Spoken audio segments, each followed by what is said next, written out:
Hi, Charlene. How are you? I'm good. How are you doing? I'm super good. I'm super happy to see you.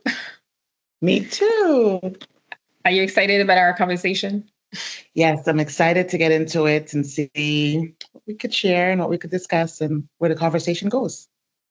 I think you know a little bit about the topic of today's conversation. I'm pretty sure, and I'm going to explain to people why I think you're the best person to have that conversation. But first, I want to remind people that I'm recording this interview for the Ready Plus project, which is funded by the Canadian government. And it is really to develop an approach called Ready Plus, which stands for Racial Equity, Accessibility, Diversity, Inclusion Plus, because depending on what you need, you can add words or remove them. It's a flexible practice. And that approach really wants to help people get in the right mindset to offer services, support, programs to all communities equitably, but most specifically to historically underserved community, because it would be fair to enhance access to them first, and then it would benefit everybody, hopefully. So I'm the project coordinator for the Ready Plus project. My name is Alice, and we know each other already. Yes. We've interacted in some circles, and today I wanted to have a conversation about what we classify as intersectional advocacy, Mhm. or now what we call Ready Plus advocacy, because we use intersectionality with a twist. um, and I, of course, decided to have that conversation with you because you are an amazing advocate, specifically for Black kids, and we've done the work together on that specifically. And I know you have a lot to share. My hope for this conversation is to help people understand that advocating. Looking at just one identity or one lens is not enough when it comes to many different communities, especially historically underserved communities, because you won't find the right solution if you only look at things from one angle. Absolutely. And I hope you agree. Absolutely. Yes.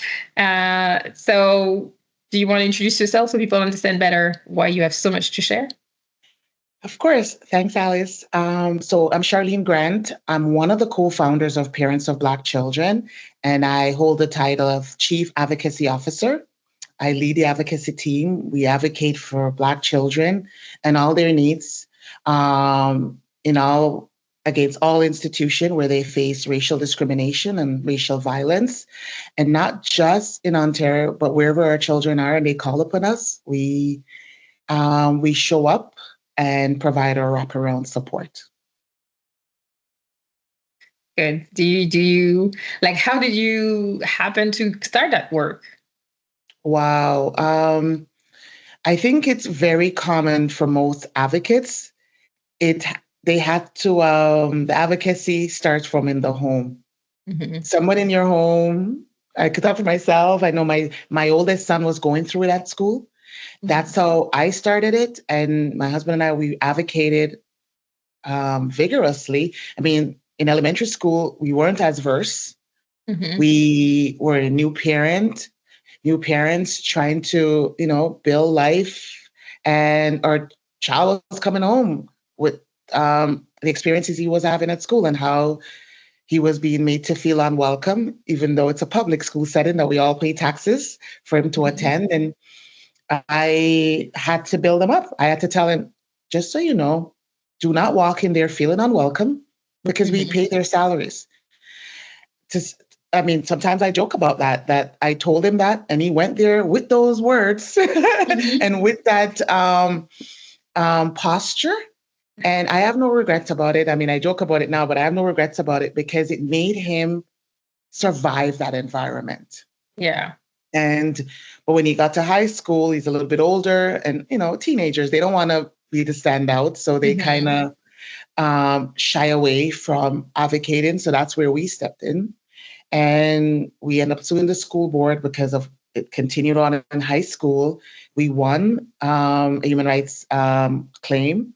And how Parents of Black Children started, it was a group of other parents who were having this similar experience on conversation, and they were in a space together, and they decided to form a parent group. And I got a Mm-hmm. call to be invited to a town hall of parents to share their experiences. And from that town hall, the Leadership of Parents of Black Children formed. That was March 6th, 2019. Wow. And we haven't looked back since. And just because I had a case this morning, since we started actually advocating that year, which was September of that year, we have had, since we started keeping the data, I should say, which was the following year, 778 families have reached out to us. Wow.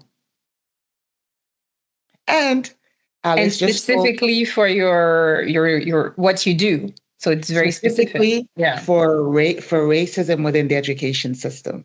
Mm-hmm. And just so to put that into context, the families that have reached out have not reached out because of one experience.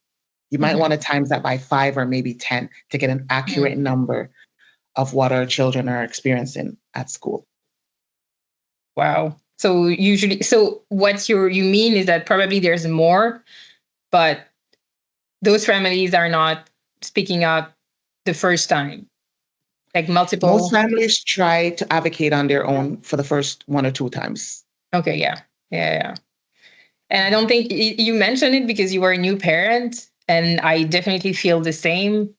When you start advocating, you don't think it's going to be as hard as it is.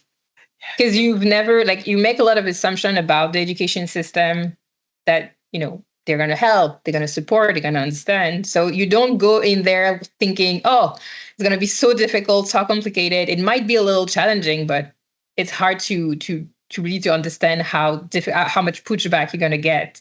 And then you start, and then you realize it takes skills, it takes time, it takes perseverance. There's so many things that is required to do advocacy well. I don't think people realize that.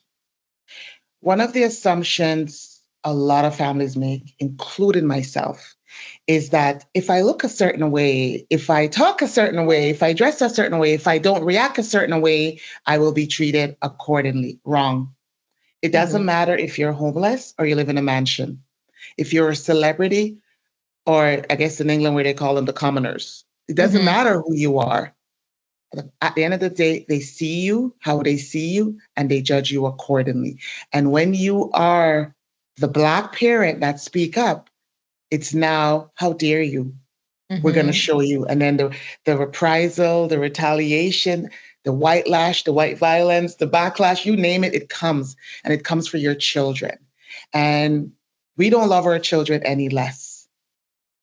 And so the idea and the assumption that we don't show up for our children is false. I now, in my advocacy, one of the things I think with parents of Black children and our approach, and you know this, Alice, because we've been on the battlefield together, we give parents the permission to be themselves. Yes. And we get that. Doesn't happen often in the systems. Yes. We get that compliment a lot, if it's a compliment. Think about that for a second, right? It's we get that before. I could see parents transform and they're just being themselves. You are supposed to be angry when your child is being hurt. It's a natural human reaction. Yeah. Anger is seen as a negative emotions, mostly for marginalized communities. Yes. Because it's not seen as righteous. It's it gets automatically in the way of us being heard when it's dehumanizing. Why wouldn't we be angry about the situation? Look at what's happening. And on top of it, I'm talking to someone who don't get it, who's not listening, who is gaslighting me. For example, share what it is like for you or as an advocate to be in front of people who are that's not racism. You're seeing things that aren't there, and because it's your job, it's your reality. You are an expert. So you know all the signs, you know all the cases. You've seen so many that you are able to exactly pinpoint what is the issue, what's happening. Yes. But you have to talk to people who are not expert, who don't have the lived experience or very little, and still they think they know better than you. How does it feel? And share a bit about that reality. So it has changed for me over the years. I'll be honest. I used to, it gets under your skin because you could tell that it's being done deliberately. So now I flip it. I tell them, this space that we're operating in, you come in without someone that understands equity or understands anti-oppression is violent to me. Mm-hmm. And I let them know, as per the Human Rights Code, you don't get to validate my racist experience. When I tell you, you believe it. My words alone should matter. I don't need to have proof. I don't need to come with the recording. I tell you, believe it, and that's it. I put a lot of it back onto the educators in the space who are trying to gaslight me, who are trying to deliberately not hear, because not hearing is perpetuating that harm. Mm-hmm. And I let them know this. I read it just recently. A therapist, well-known therapist, I don't remember his name right now, talks about not the acknowledgement of it is what delays the healing, which is why Black folks and others who have been oppressed and have been harmed for generations, while we're still suffering, because even for Black folks, there hasn't been a true acknowledgement of our enslavement or dehumanization of us, the violence that have been inflicted on us. They haven't acknowledged it. They haven't properly apologized. And I'm not talking words. I'm talking reparation. I'm talking the atonement of it. So when I'm in those spaces, I let them know your reaction to me is also racist and it's also historic. It's what your foreparents, your forefathers have been doing for generations, and you are doing the same. I tell you, it puts them back on their heels. Yeah. It's an efficient way to approach things. Because it makes them think. But, well, I don't see how, if you don't think after this, then you are choosing to be wrong. And you are choosing to be on the wrong side. And you are just being stubborn. And I could see some people choose that direction. I've met a few, unfortunately, that should not be at some positions, by the way. But that's another conversation. Yes. But also, I know that one of the things that gets to me a lot, and why I hope people get a lot from this conversation, is that I can see myself where I started. And I can see myself where I am now. And the journey to get that confidence as a Black woman, as a racialized person, it's not linear. It's not straightforward. No. It's very difficult. And it's nerve-wracking. It's nerve-wracking. I remember feeling always like awkward and stressed to try and advocate and be more confrontational, because I was worried about the, angry Black women, which are 110% real. Being aware of being judged differently, being aware of the higher expectation, all the Black experience, being hyper aware, but having to overcome that reality is difficult. And I had to look at my friends who are white, looking how they unapologetically are yelling at people, being mad at people, be confrontational when it comes to doing what's best for their children. They advocate, they use the full palette of emotion to advocate. And at some point, I had to look at them and say, if they can do it, why can't I do it? And I had to practice and actually be comfortable. Do you have a similar experience? Absolutely. I definitely, in my advocacy, give Black parents, when I meet them, or parents of Black children, because they're not all Black, grace. I give Black women grace a lot, like Black men grace, because I know where it's coming from. I could also I know the journey, and it depends on where they are in that journey and how hurt they are. Their advocacy looks different.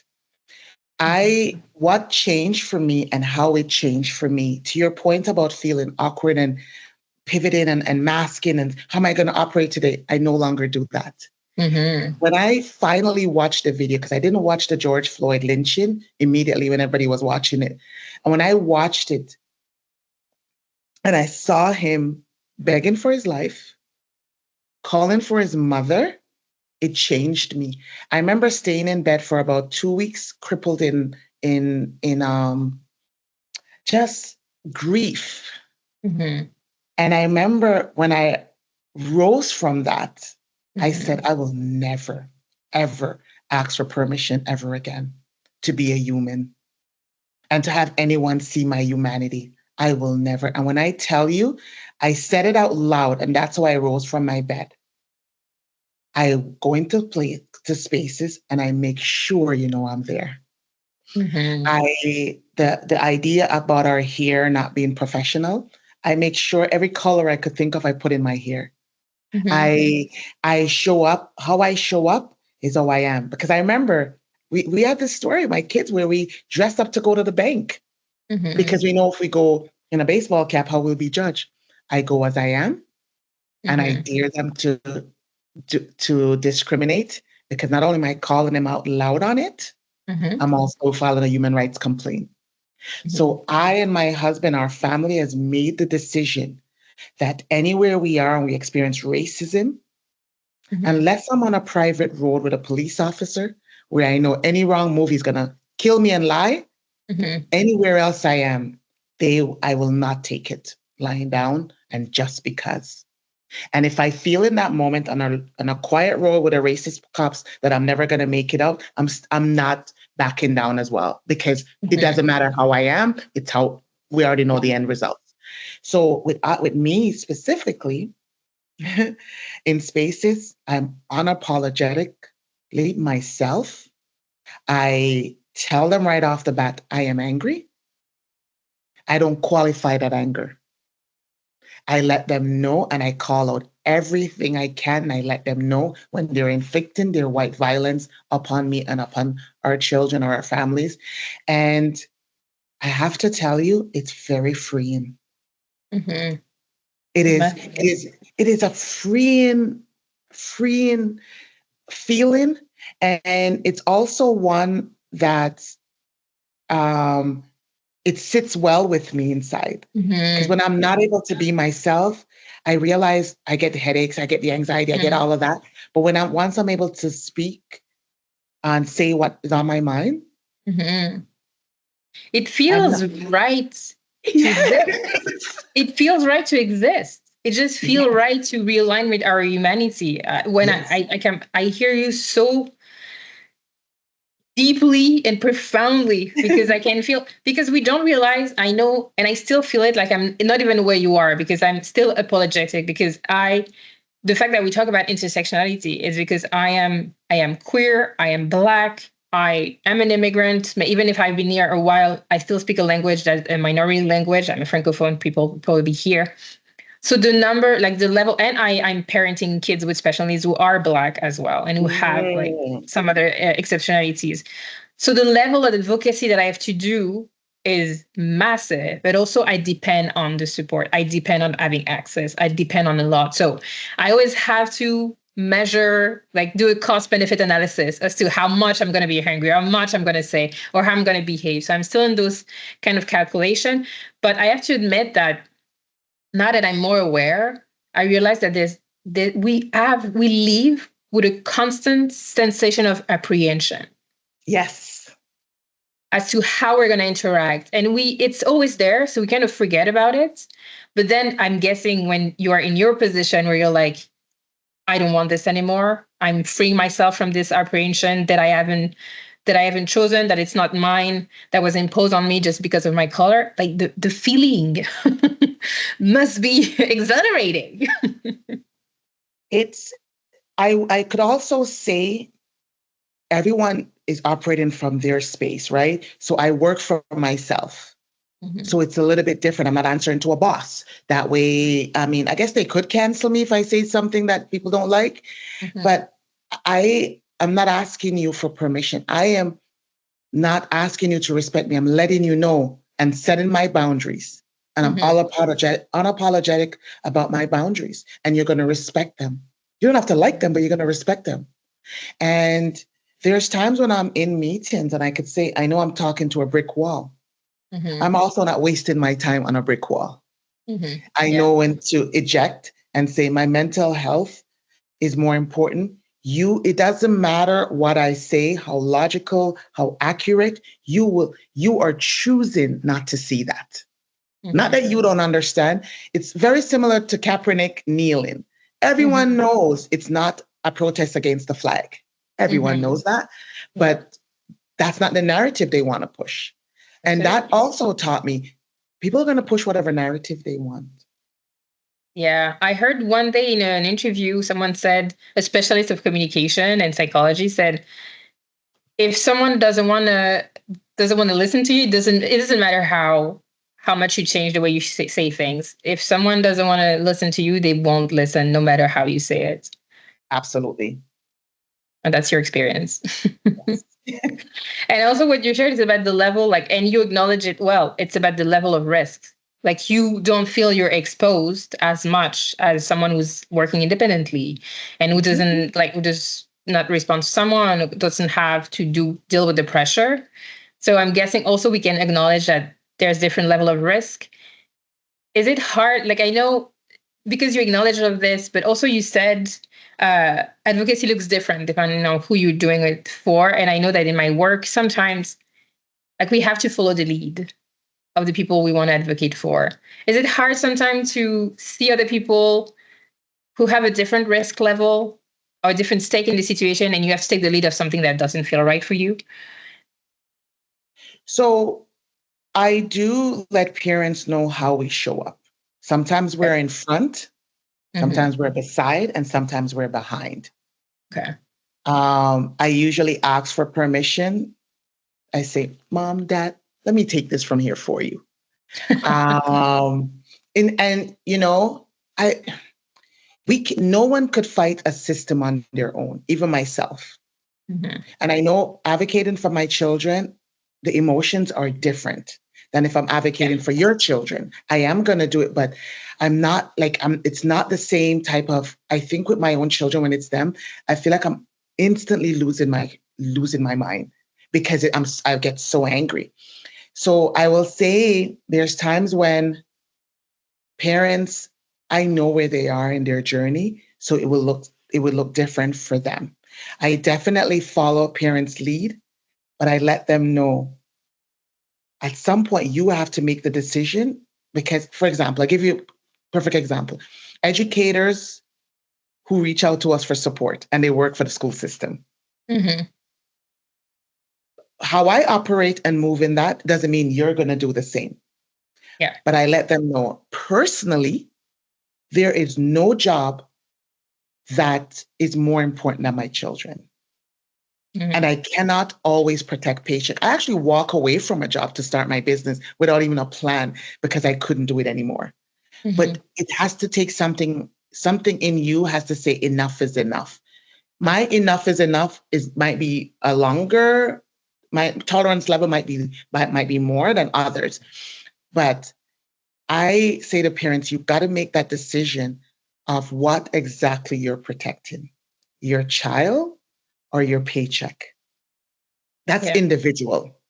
And no one can make that decision for anyone. And I cannot and I will not guilt anyone into making that decision.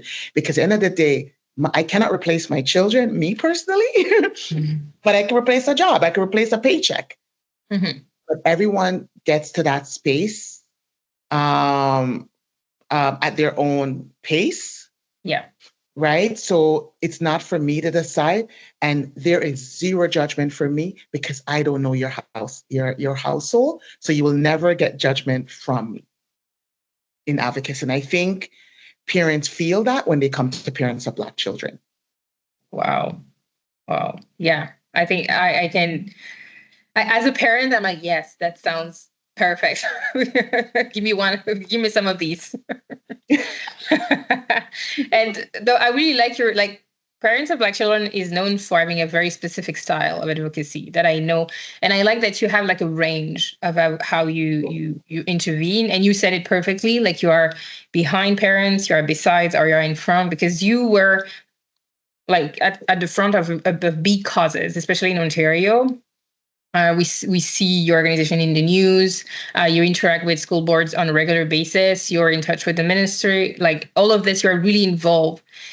Is there something that you feel what is the most successful cases you've embarked on, and how do you define success for your organization?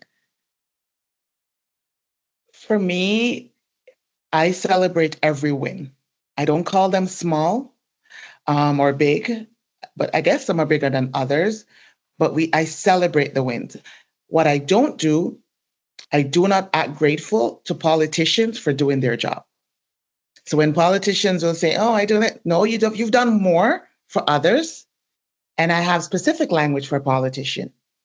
For Black, when you are supporting Black families or parents of Black children or our needs, show us in your plan what you will do for us. What does that look like for our community and for us? Knowing that we are not a monolith and we show up differently, right? We are right.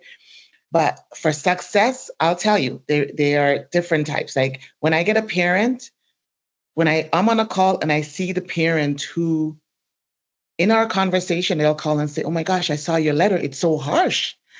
Do you sure you want to move that way? That's how you're going to approach?" I smile and I say, we kind of match energy, because if they're harming your child, that's violent. Our letter, I think, is soft, but if you think it's harsh, you know, and when I get on that phone or that in that meeting and I see that parent transform and own and find their voice, it gives me power. It gives me something inside of me just wants to go more, because I know that parent will advocate differently going forward, and they will now inspire and motivate others. And here comes our army being built. And when I get to see children, the odd times I get to meet our babies that we're fighting for, and I see how they move. And I said, I wish I knew someone like you when I was growing up. Like, you get to see your younger self. And it's like saving your younger self, and you see, and you know within yourself, I'm getting goosebumps now, that this experience will live with them, and they will use it for years to come, especially our little girls. Our little girls who have been told they're sassy, they're too much, right? When I get to see them own that and get their voice and let them know no one gets to dim your shine, dim your light, dim your voice, own that.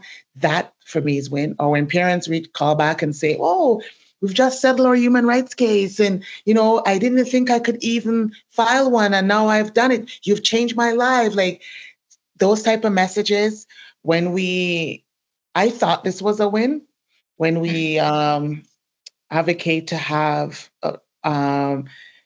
professional misconduct now includes hate and discrimination. The language is weak about how they report, but the fact that we were able to shut their system down and make them move it and put something, I'll take it. That's change. That's creating the next change. steps, we will get them to have stronger language. So that's what you enjoy, like success looks, things are going to change. I'm not participating to the status quo. No, for me, it's like the disruption of the system. So when someone speaks systems to me or they quote policy, and I ask the question, who was that made to oppress and who was that made to support? Because if you can't show me how it was made to help me, then I'm not following it. My whole job, my whole mean purpose is to disrupt the status quo and disrupt your system. You're a disruptor. So we are back, and I was telling you that in our organization, one of the things that we realized is before even finding a solution or solving the issue, the first thing that people want, and the most important thing that people want, is just feeling seen and heard. Absolutely. If we go back to the 778 cases I explained that we've had since we started keeping records from 2020, most of those families, when they reach out to us, that was their complaint. They felt dismissed, they felt belittled, they felt shooed away like they were nothing and nobody's. If those educators, those leaders, had just took the time to listen to them, hear their concern, address their concerns or their needs, put mechanism in place to resolve their issues or protect their children from further harm, they would never have to deal with parents of Black children. Well said. Well said. And So you have to intervene. Then, you're needed because they're being dismissed. Like, that's just a reality of working with a system. But when you, like, for you, when you arrive and when you step in, like, what do you do to share the parents' perspective accurately so now they are not dismissed anymore? Because I feel like there's an issue with uh, the system has power. So the perception of the system is dominating the narrative. Like, this is the way they see things, and they don't even come to the table trying to understand the other person's perspective. It's going to be about, are they going to adapt or not to the way we do things? And you come in and you're like, no, no, no, no, no. This is not how it's going to work. You have your way of seeing things. This is how we see things. How do you make sure you share that perspective accurately so you are heard and seen? So advocacy for Black people is our survival. Without advocacy, all the wins we have and all the strides we have made in society, we wouldn't have had them. We wouldn't have had them. We wouldn't have gotten this far without advocacy. When we go in to advocate with parents, we go in to balance the power dynamics in that room. Because most times families are intimidated by the system. They show up to a meeting, they have sometimes 4, 5, 6, 2, 3 educators, leaders in the room telling them they're experts for their children. And we see that a lot with, especially with parents, with children, with exceptionalities. Oh, they're the expert. And I tell parent, you are the only expert for your child. Yep. You are the expert for your child. So when we're in that room as the advocates, with our knowledge of the education system and our knowledge of advocacy, we balance the power dynamics. We give parents back their power and let them know you are taxpayers.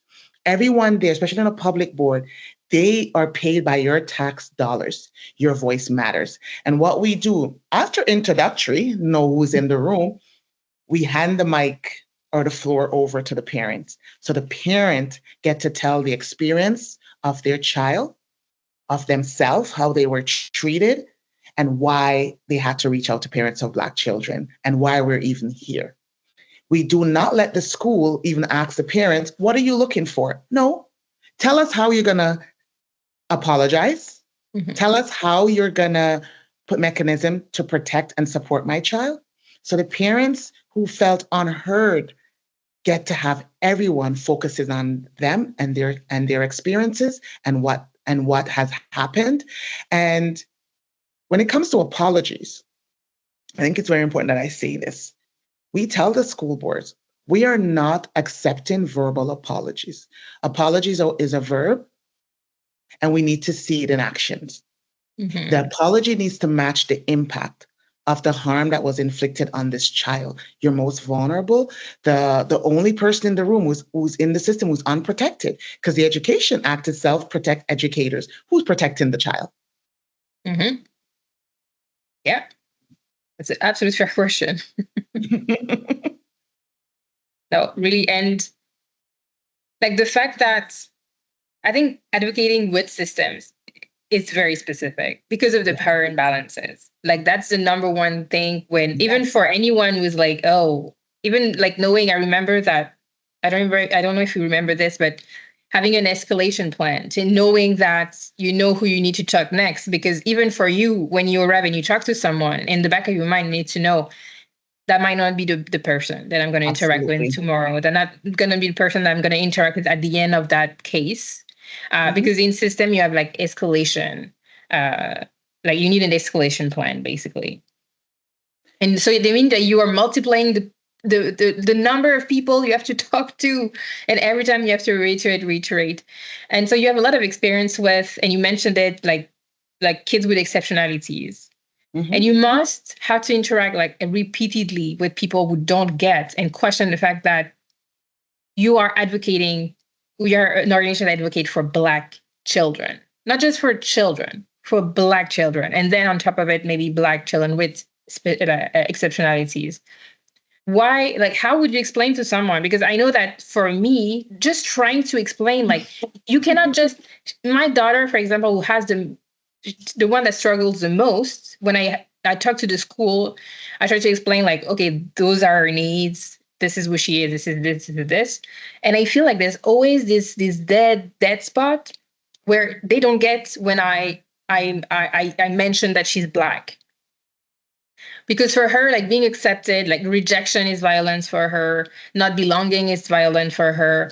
So you need to address the race aspects.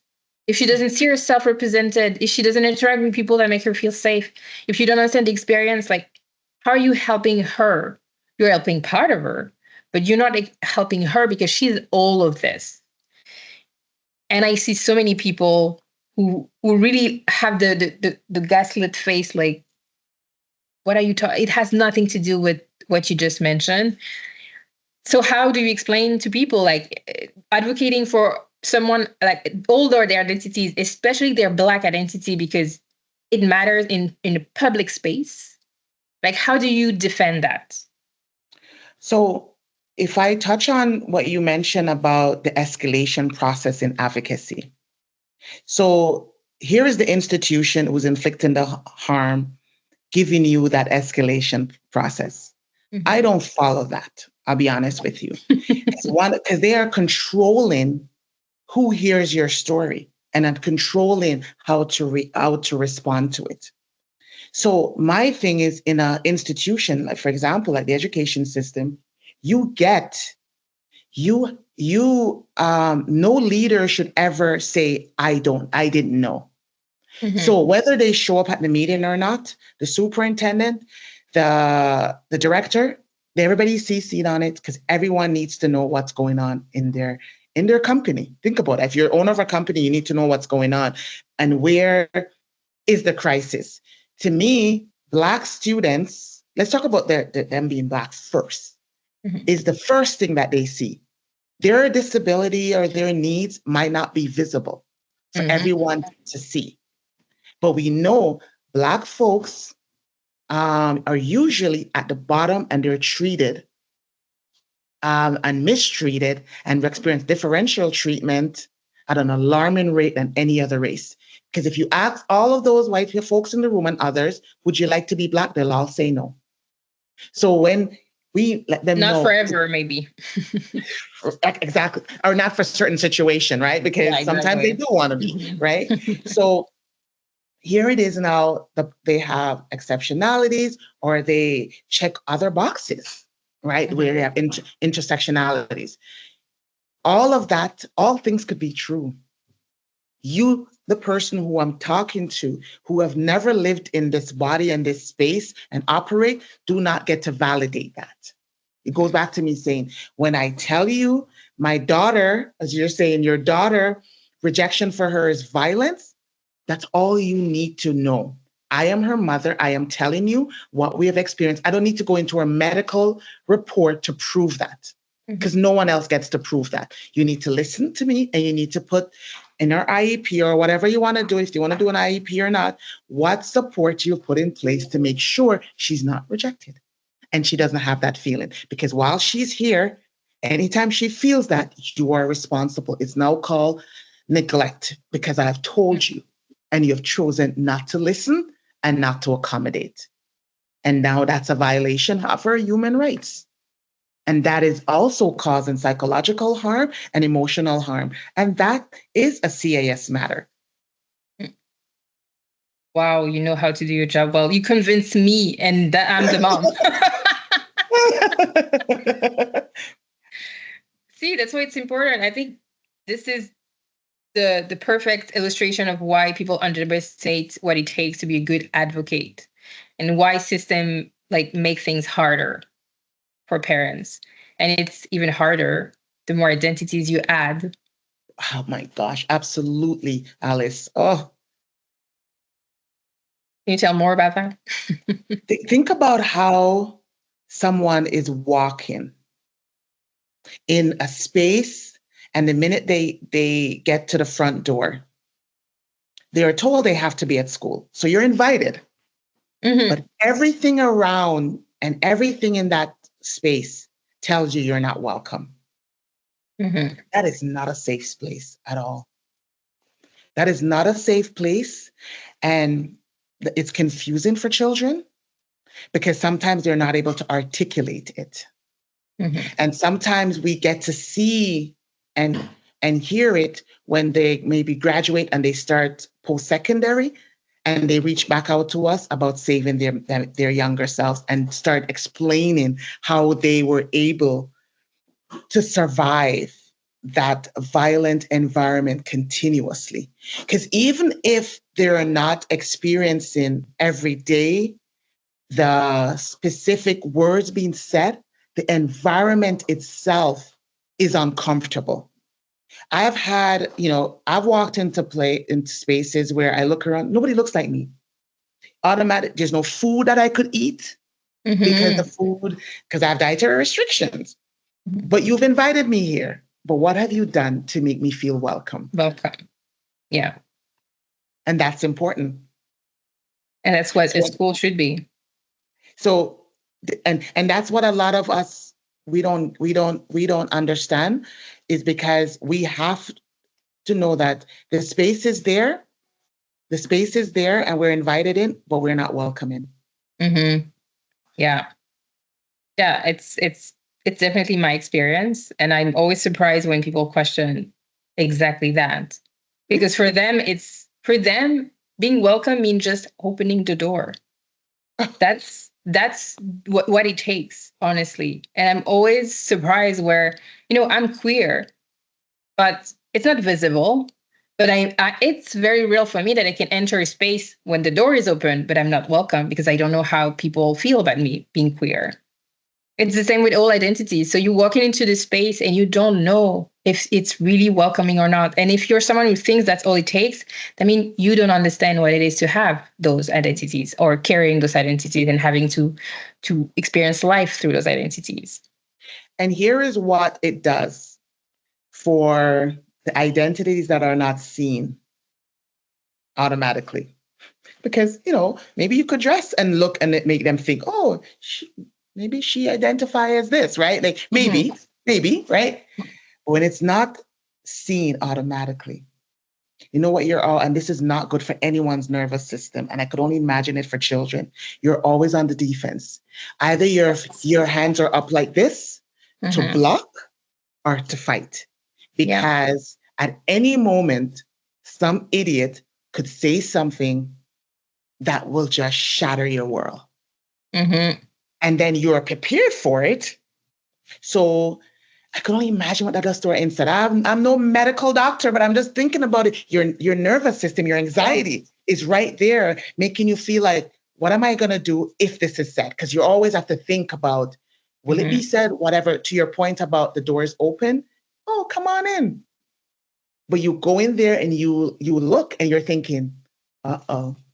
What am I going to have to deal with today? It's like being invited to the table. When you get to the table, you start hearing all the jokes. I know I've experienced that as a female, to say, you hear all men, and you hear all the sexist jokes and the misogynistic conversation, and you say to yourself, do I put them in their place now, or I just pretend like it didn't happen? Yeah. You have to choose your battle sometimes, unfortunately.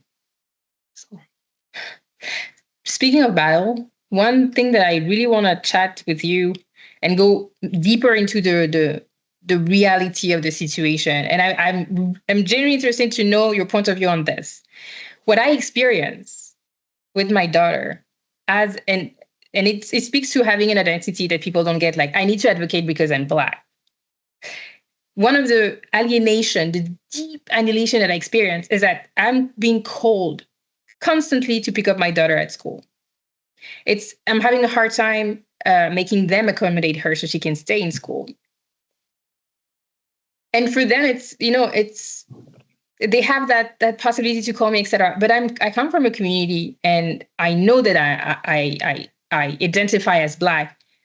There's a lot of Black people somewhere near to my house that if they don't send their kids to school, they will get in a world of trouble. Yes. The CS is going to be called, and they are going to be oppressed, and they are going to be punished because they don't send their kids to school for whatever reason it is. And it's going to be worse because they're Black. because they're expected to be, not good parents, not responsible, etc. But for me, I'm experiencing the opposite, and I'm having a hard time with making sense of. I know that people like me are being punished for this, but I'm being required to do the opposite, and it's okay. So about the calls coming in constantly from the school, it's harassment, plain and simple. You're being paid, and you get X amount of dollars for each child in your school. Mm-hmm. It is your job as the school to have support and mechanism in place. You are the trained professional to accommodate and address every child in your school needs and meet the children, all children where they are. To call the parents, and this happened a lot to Black families because we get this call. I have been that where my phone is it's such a trained part of. It's been trained and socialized in me to always have my phone in my pocket. Go into the washroom at work, you always have your phone because the call could come in at any time. Mm-hmm. That hyper vigilancy and that hyper surveillance and our hyper tension, it gives families anxiety. If you talk to any therapist or medical doctor, they'll tell you, you cannot, it shouldn't be happening. It develops over time because I know a lot of parents have said, so as soon as I see the school name on the phone, or if I see sometimes they call unknown or no name, you automatically gets nervous. Your palm starts sweating, the knot in your stomach, your head starts hurting. That's not healthy. Mm. It's an harassing way of frustrating the parents. And to me, what I've seen, it also, depending on the parent and child dynamics, it creates friction in the Black home or in the home of that family that now they're like fighting with their children. Why can't you behave if they don't understand the system? New immigrants coming in, not understanding that these educators, not everything they say are accurate. And now you're fighting with your children. There's this discipline. And then the child goes and says, I got in trouble today. And then there is a CAS call. So it's purposeful. It's purposeful. It's part of the practice, and it should stop. Because you're right. If I don't send my child to school, CAS could apprehend my child. And then there's a race against the clock to get my child back from the system. So you have my child, and my child has needs. To call me to say, come pick my child up or do X, Y, and Z is wrong. It's wrong, and it should not be happening, but it does happen. Well, I feel like the situation where you do me if you do and you do me if you don't is a form of violence for marginalized communities, because whatever they do, they can be punished. Absolutely. And that's part of the experience. And that's the whole enslavement mentality, that we're always being surveillance. We're always being oppressed.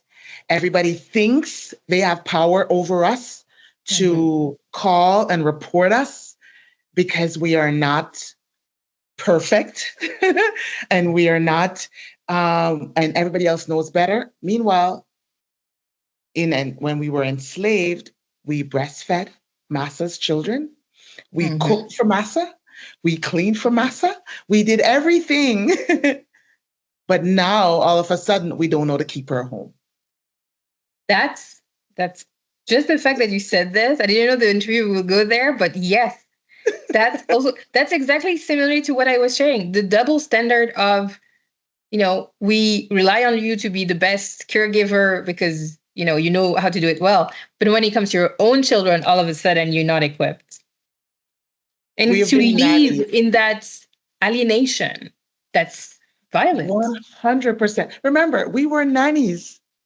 One of the ways in which a lot of Caribbean families migrated to England, and here in Canada, I'm pretty sure in the US as well, was to be a domestic worker, to be a nanny, to be nannies and work as such, like the women. And now we raise your children, but we're not equipped to raise our own. And you feel like you have, like, again, it's the socialization of thought process in that, the oppressive practices in that.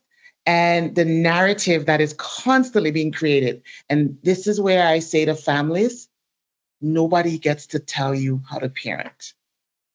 Nobody gets to tell you how to be. Be yourself and be authentically yourself. Because if you try to fit into that mold or into that practice, you're going to drive yourself nuts because the goalpost is always changing. And this idea where we tell our children, you got to be the best. No.